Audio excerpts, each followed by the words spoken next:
11 years. That's 4,015 days. That's how long I gave to this company. I didn't just work there. I breathed life into that place. I built their inventory system from scratch. I trained every single new hire who walked through the door. I missed my best friend's wedding because of a server crash in 2015. So when my manager, let's call him Dave, called me into his office on a Tuesday morning, I thought maybe I was finally getting that promotion I was promised. Or maybe a raise. Instead, Dave didn't even look up from his phone. He slid a piece of paper across the desk and said 5 words that I will never forget. He said, "We found someone better." I stood there stunned. I asked him if he was joking. He wasn't. He told me to pack my things and be out of the building in an hour. I felt anger. I felt betrayal. But then I felt a strange sense of calm. Because I knew something Dave didn't. I knew that the someone better he hired was about to walk into a minefield, and I was the only one with the map. What Dave didn't realize was that by firing me, he didn't just lose an employee. He just initiated the countdown to the destruction of his entire career. And the best part, I didn't have to lift a finger. I just had to wait for the phone to ring. To understand why this was such a colossal mistake, you need to understand the job. I worked for a mid-sized logistics company. We handled shipping for massive clients. It's high stress, high volume, and if things stop moving for even an hour, the company loses thousands of dollars. I was the senior operations manager. But really, I was the fixer. Our software was ancient. It was a Frankenstein monster of code that I had personally patched together over a decade. It had quirks. It had bugs. But I knew exactly how to tickle it to keep it running. There was no manual. The manual was in my head. Then came Dave. Dave was hired externally 6 months ago. He was one of those cost-cutting managers. You know the type. He wore expensive suits, used a lot of buzzwords like synergy and efficiency, but he couldn't actually do the work to save his life. From day one, Dave hated me. He hated that I was paid well. He hated that the team listened to me and not him. He saw me as a line item on a budget spreadsheet, not an asset. He started making comments like, "Why does this process take so long?" Or, "I bet a fresh college grad could do this for half the price." I tried to warn him. I told him, "Dave, this isn't plug and play. This requires experience." But Dave didn't care about experience. He cared about his bonus, and the quickest way to get his bonus was to fire the highest paid employee in the department. 2 weeks before he fired me, Dave introduced me to the replacement. His name was Jason. Jason was young. He was the nephew of one of Dave's friends. He had 0 experience in logistics, but he had a degree in business administration and a lot of confidence. Dave told me, "Teach Jason everything. You know." Now, usually training someone to take over my job takes 6 months. Dave gave me 2 weeks. I tried. I really did. I sat Jason down and tried to explain the complex database queries.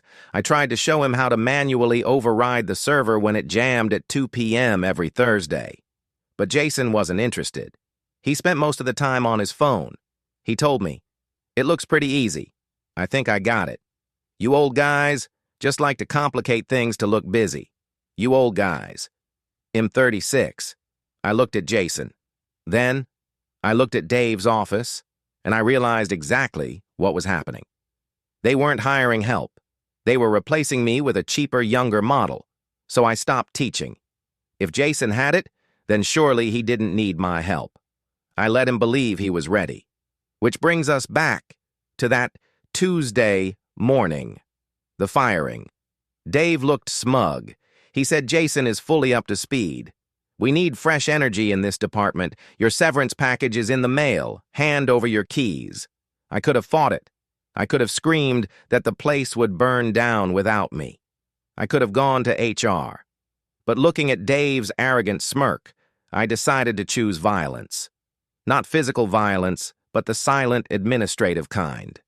I said, "Okay, Dave, you're the boss." I went to my desk.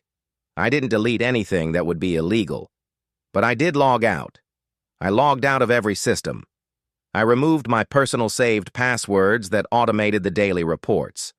I took my personal notebooks, the ones filled with 10 years of troubleshooting codes, and put them in my bag. Those were my property, not the company's. I walked out of the building at 11 a.m. The sun was shining. I felt light as a feather. I went home, opened a beer, and turned off my phone. For the first 24 hours, silence. I assumed they were celebrating saving my salary day. 2. Still quiet, I started updating my resume, enjoying the vacation. Day 3 Thursday. Remember what I said about the server. Jamming at 2 p.m. on Thursdays. I turned my phone on around 4 p.m. 17 missed calls, 12 voicemails, 30 text messages. 5 were from Jason, 10 were from Dave, 2 were from HR. I listened to the first voicemail from Dave. It started calm. Hey, just a quick question about the server password. Call me back.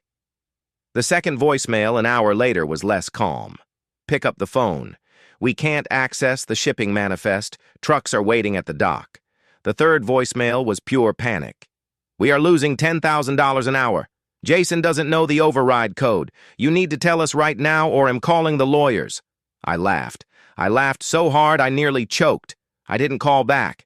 I wasn't an employee anymore. I didn't owe them anything. Friday morning, my phone rang again, but this time it wasn't Dave, and it wasn't Jason. The caller ID said, Mr. Henderson. Mr. Henderson was the owner of the company, the big boss. The guy who signed the checks. I had only spoken to him maybe 5 times in 11 years. He lived in a different state. I answered, Hello? Is this OP? Mr. Henderson's voice was low and serious. Yes, Mr. Henderson. How can I help you?